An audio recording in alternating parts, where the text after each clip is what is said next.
Orundang Tutonkolonkis Cameroun. Tiesek Beze Bena Benaroteb Regen Well Tu Korinandang Tutonkolonkis Cameroun. Mentoxi Menea.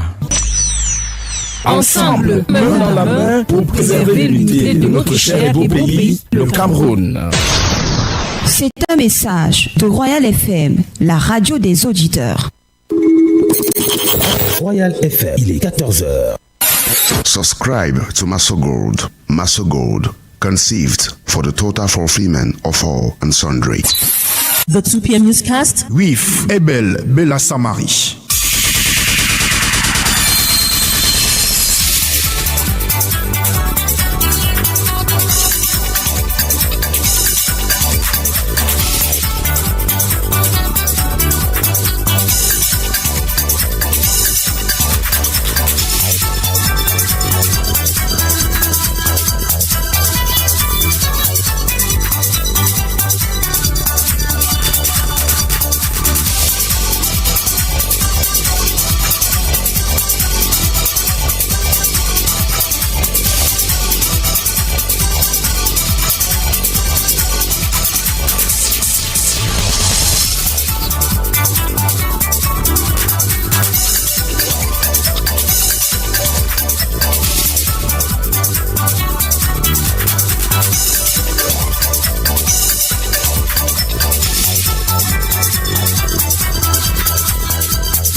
Good afternoon, good people. It is Thursday, June the 22nd, 2023. It is 2 p.m. It is Royal Afternoon Edition.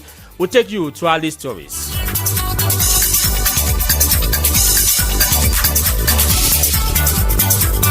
"17 days to July 9 raffle draw ceremony, 7 days to the end of registration and contribution into the mutual assistance and solidarity. What is the situation at the different agencies?" In fact, they are answering positive to the product, who are responding positively more with finance. And still to come in this edition of our 2 p.m. newscast, we talk about politics. And in politics, Social Democratic Front, SDF next meeting to hold in Yaoundé on Saturday. On Saturday, what is the stake of this? Get the reaction when Lionel Kungaba speaks to us in this edition of our 2 p.m. newscast. And in sports, when Evans William Jobati join me in the studio, we are going to be talking about football, and football especially the national Interpol. Stay tuned for this and more.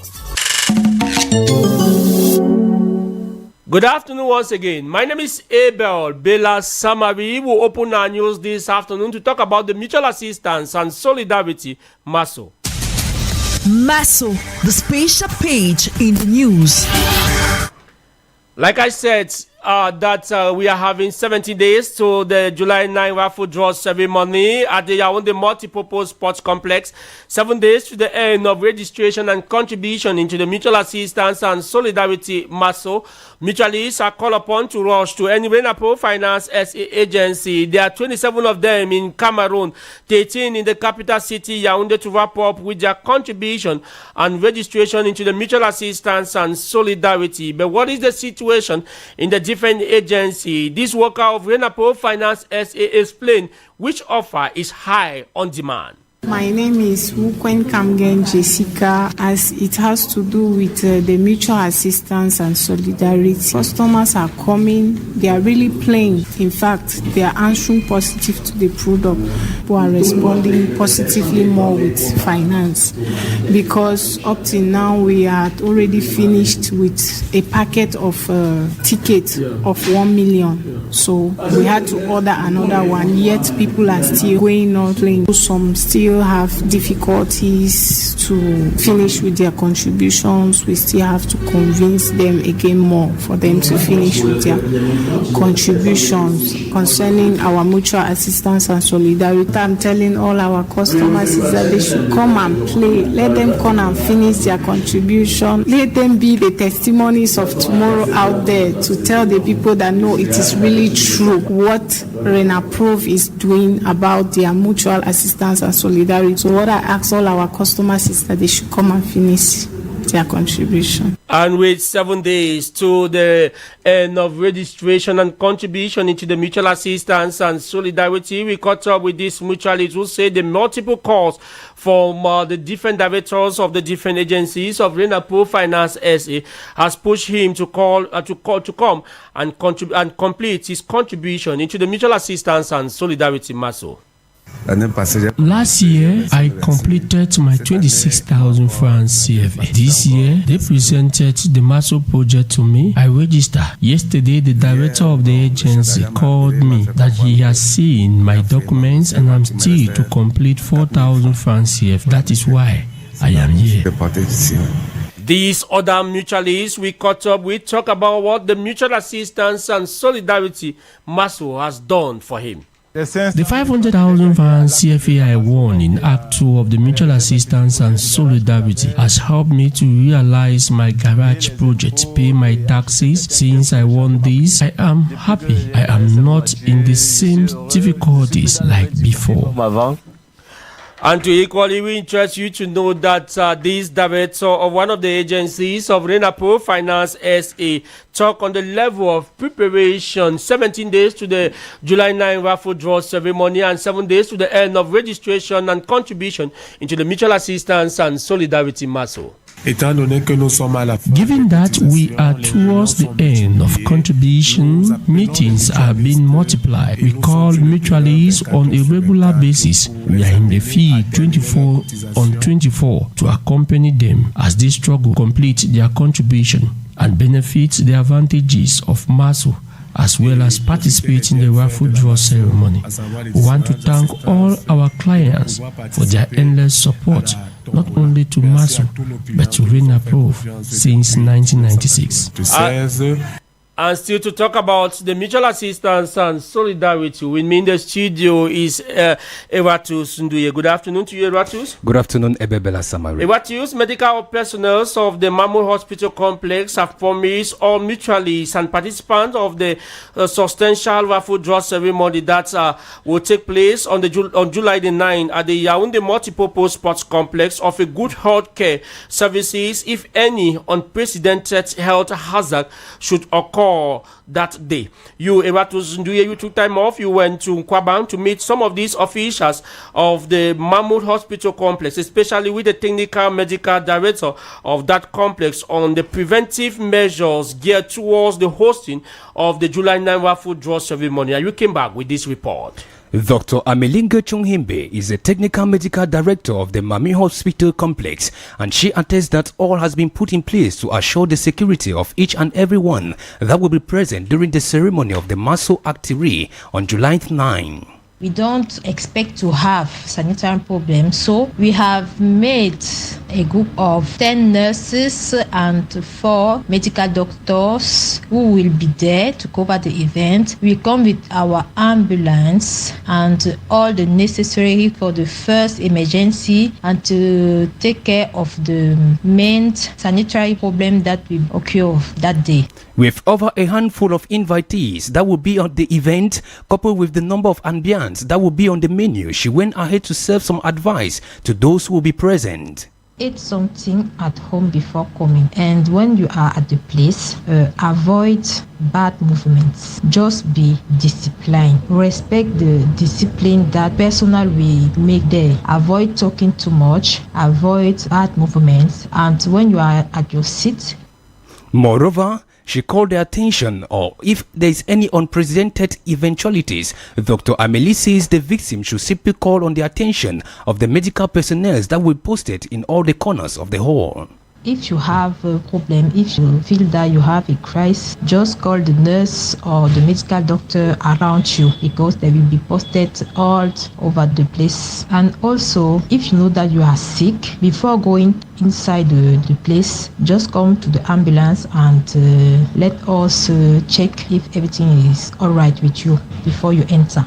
Having a capacity of over 5,000 seats to accommodate its visitors that day, it will be no surprise for her and the team, because it's not the first time to the Mami Complex Hospital to cover this event. It will be the second time. So the team is very, very prepared to the events, and we know exactly what we are going to do. We know exactly where we are going to post nurses, medical doctors, ambulance, and all those things.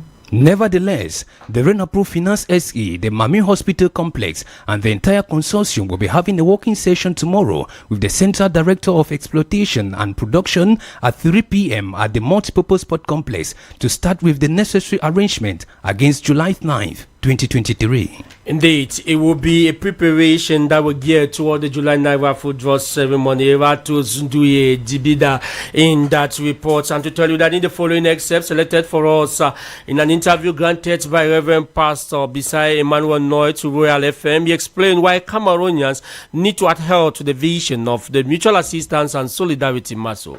Tous ces derniers temps-ci, en tant que fidèle auditeur, j'entends qu'est-ce que je gagne? Est-ce que quand je vais donner, je vais gagner ceci? Est-ce que quand je vais donner, je vais gagner cela? Mais personne ne pense à dire que est-ce que je peux donner mes 100 francs pour qu'un de nos frères ne serait-ce que bénéficier des soins? Mais si nous tous nous sommes sages, healthcare, on continue à rester dans la position où nous sommes. Let's continue to remain in that position that we are already in, which is already in a very precarious situation. Reason why I'm saying that it is time for us to take a different approach. What I call solidarity financing, the extensive basic finance, in which each person, as for 100 francs CFA, contribute not first for himself, but so that others could benefit, so he too will be in peace. Because we always say, if your neighbor's house is on fire and you are not the first to throw water, the fire will meet you. That is the situation in which we live. We all have noticed with regret the expensive nature of life, but what have we done? We all have been talking about substitution, importation. We need to reinforce our local industries. To reinforce those industries, we need money. We thank the government for the effort, especially in borrowing here and there, which is very expensive, though, because this reduces development. And when we start development in a community, we continue to live in poverty. People continue to suffer. As more people suffer, that is how delinquency will increase in our society. Insecurity will become the order of the day, and nobody will be in peace. That is why we need to change our approach. That is why we say that if we can contribute 100 francs CFA to change somebody's life to become a dynamic citizen, we work for the growth of our country. From there, riches will follow. And we all will live a peasant life. Un citoyen dynamique, c'est-à-dire qui travaille pour la République, et à partir de là, la richesse va se déployer.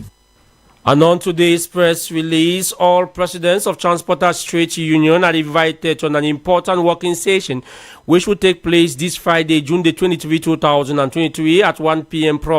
precisely at the conference hall of the cabinet of the chief chairman of the board of directors of Renapro Finance SA, located at Kwaban, precisely at the place called Gozamba.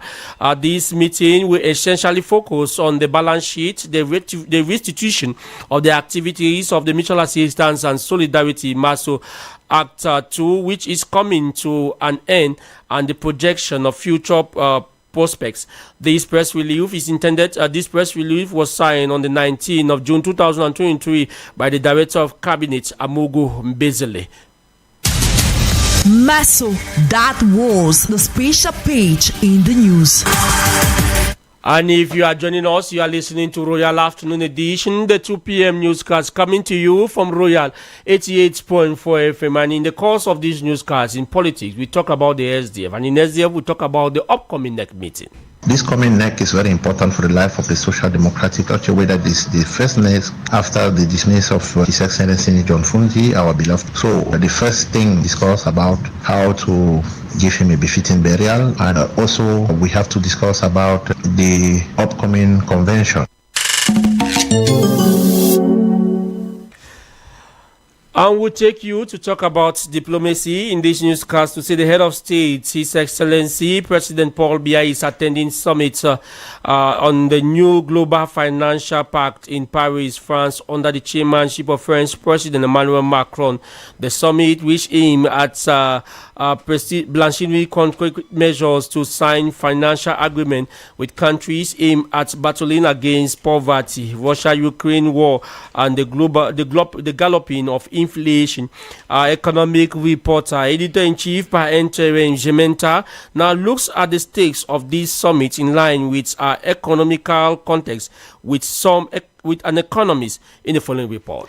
The new Global Financial Pact comes few months to BRICS summit organized to change the economic narrative of countries willing for new economic opportunities. But as the France summit kicked off today, the economist Chumulu Eugene brings out this fact. Most of our money does not have maybe an autonomy in the market currency, and so if the government attending this meeting does not stand very firm to defend us, to defend the Africans, to defend the country, especially in moments of financial difficulties like that, we will still remain in the problems. We will still remain debtors. We will still continue to borrow from what we are being worked, and at the end of the day, it may distort us. The economist Chumulu Eugene further sheds light on stakes of this summit with Cameroon's participation. We are into debts, and if measures are not taken in this summit, we will engage more into debts. And once we are in debt, we will continuously suffer. And so we are pleading, our desire that the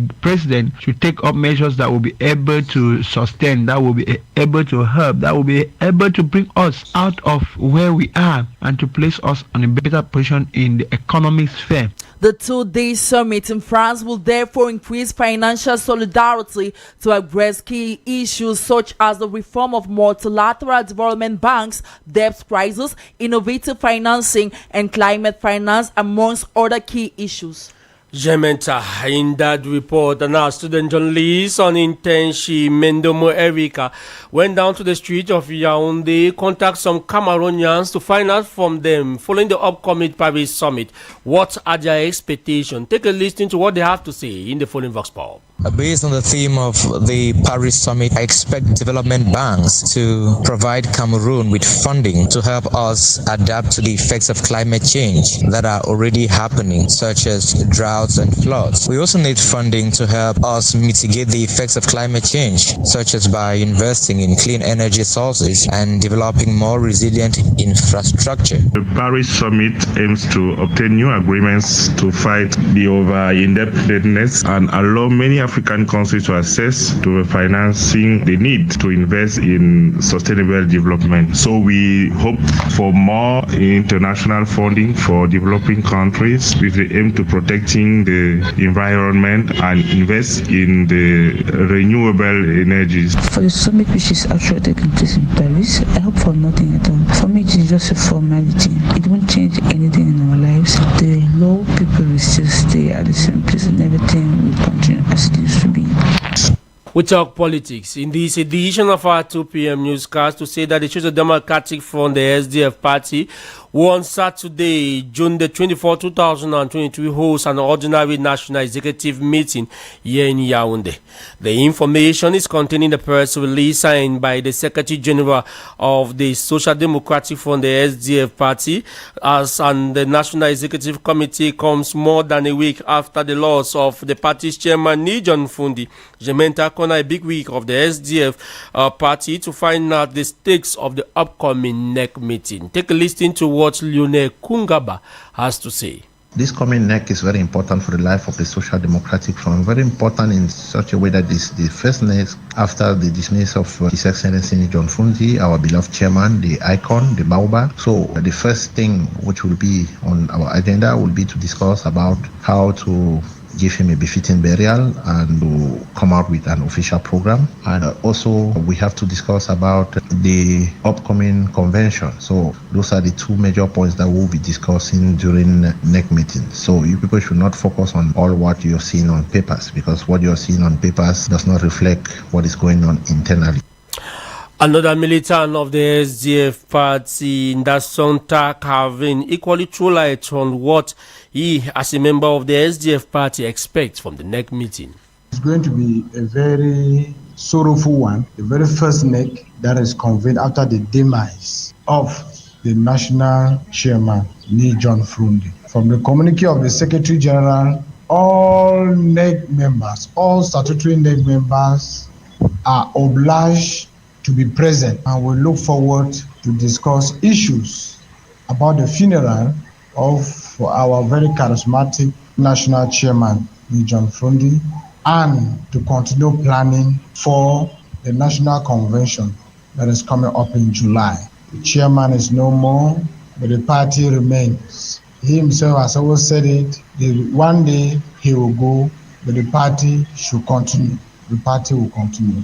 So the party lives on. We have to continue to keep the flames burning so that his legacy will be honored. I will stay in politics to see the Vice President of the Cameroon Renaissance Movement, Barrister Michelle Ndoki, has denounced the continuous harassment by her militants since she made known her intention to run for the party's chairmanship, which is presently headed by its founder, Maurice Kamto. Barrister Michelle Ndoki was speaking today in Yaoundé during a press conference. Take a listen to what she has to say on the microphone of our reporter, Jean-Marie Anaba. The reason I called this is because I want to call public attention on what is happening. That is regrettable that we are fighting to install democracy as a way of living political life in this party. We are telling the current regime, the ruling party, that they should lead by example. Yet we are shy about leading by example in our political party. I'm here to say that because I dared to say that I was running for presidency, I've been harassed in any despicable manner, and that it's not only me. Now they are asking that I be expelled from the party because of that, and only because of that. That it doesn't matter, because actually this is not about being president somewhere. This is about building the nation that we deserve. The Cameroon Transport Union General Confederation had addressed a letter to the Minister of Public Works to host a working session linked to the poor road condition to witnessed by those who ply the routes. The letter addressed on June the 19th, 2023 equally highlights the difficulties they face with their activities and the need to curb road accidents, which they say are caused due to the degradable condition of our different routes in the country. For today's news, the National Secretary of Transporters Trade Union, Jean-Paul Noah, shed light on the rationale behind their letter to the Minister of Public Works. Don't forget that now when you take from Kekem to Douala, there is no road. Drivers that work on that highway are magicians. There is no road at all. You are asking the minister that Cameroon is a credible country. You should sign agreement with Chinese and give them that road that they fix the road, the toll gates and the waiting station on that highway will pay the reparation of the road. How can they leave people to die like that at this point? How can you imagine that when you take the road from Konsamba, from Kekem, from Bafang to Douala, bushes have blocked the road. Bushes have blocked the road. There are big craters on the highway. We don't know even how these transporters carry people to reach to Bafoussam. It's a miracle. Because at that type of condition, I can tell you the truth that how can you imagine that on the Douala Highway, which is one of the intensive roads in Central Africa, the road is not good. The road is not good at all. When the people say that the route is a small road, the road is not small. Even in France, they have what they call route départementale, because the big road within a dimension, the dimension of national road, even in France, are the same. The problem is that the bad condition of many craters on the road that causes many accidents. And the situation on the highway at the moment is very bad because. And the Ministry of Public Service and Administrative Reforms have reassured that the recruitment of the 2,650 personnel through the 48 competitive examination launch will be done without corruption. Knowing that these promises is done in Cameroon, a country noted for the high rates of corruption, our reporter Christian Mandu sought to know from some Cameroonians how they appreciate this promise made by the Minister of Public Service and Administrative Reform. Take a listen to her report. Most Cameroonians are not convinced by the minister's promise on the fact that competitive exams launched for this year will be done without corruption. Susan, a student, evoked one of the reasons why she doubts. The promise in itself is good, but the people in charge, the people controlling, they are corrupt. And even if not all are corrupt, 99% are corrupt because we are so money-minded. And so we just keep hoping, the only constant thing in life is change. It can be different this time around. Mael was a regular candidate of these competitive exams. Unfortunately, she had never succeeded in any. Today, she is engaged in the informal sector, but hopes that things will really change. They've always been telling us that you have to pass through all the procedures and just gain what you have to gain. But at the last minute, that's not what we realize. There's always some corruption and whatsoever. But anyway, if they tell us that there's not going to be corruption, something I doubt, let's just believe there's not going to be any corruption. Corruption is not the only problem in these competitive exams. For this reason, Brian hopes that the other problem will not continue impacting. I don't know if the minister will not succumb to pressure from his colleagues because we know it's not about corruption. We also have influence where other ministers will send names of their relatives, loved ones to the minister. Now, in that case again, how will the minister handle that? Not all Cameroonians have people. Not all Cameroonians have uncles who are ministers. However, the different competitive exams have been launched for this year and Cameroonians interested are free and have the right to go in for in. Christian Mando in that report. We talk education in this newscast to say that the phenomenon of classes during holidays period when children have to raise their brain after a long period of studies is ongoing in the country, and it poses a serious problem as student journalists on internship. Ebanda Leo went down to the street of Yaoundé, contact some parents to find out from them what is their stake concerning the issue of holiday classes for their children. I see a reason of children going for holiday classes because there are some that they are slow in education, slow to learn, they are so behind. So when they are attending that holiday classes like that, it's for the children to pick up fast. By their next academic year that will be coming, at least the class that they'll be going in, they'll perform well. I do not agree children to go to school when others are trying to search their school fees or they are going to play, others are going to school again. Holiday is not time for fun. It's not just time to relax. In as much as it is time for children to rest, they could stay home and work on other things during this period than going for classes. That's if they had good grades during the year, they mastered their year and they came out with good results. But peradventure, if they didn't work that well, I would not send my children for holidays. I would rather keep them and get holidays teacher. It depends on the child. From my point of view, I think it depends on the capacity of the IQ of the child. I think some parents send their children on holidays just for them to keep on and have that fresh memory. And still talking about education, our reporter Christian Mando corner some pedagogues in the persons of Anye Cletus and Julius Niba, who give their point of view concerning the issue of holiday classes. Let's first of all listen to Julius Niba, who says children should use the holiday to rest. Holiday is meant for children to rest, but my own rest, I can struggle to define it in many ways. Rest in the life of a child can still be leisure. Because rest, you cannot ask the children to be sleeping. It is difficult to have enough energy, which that energy needs to be put into use. The highest punishment you can give a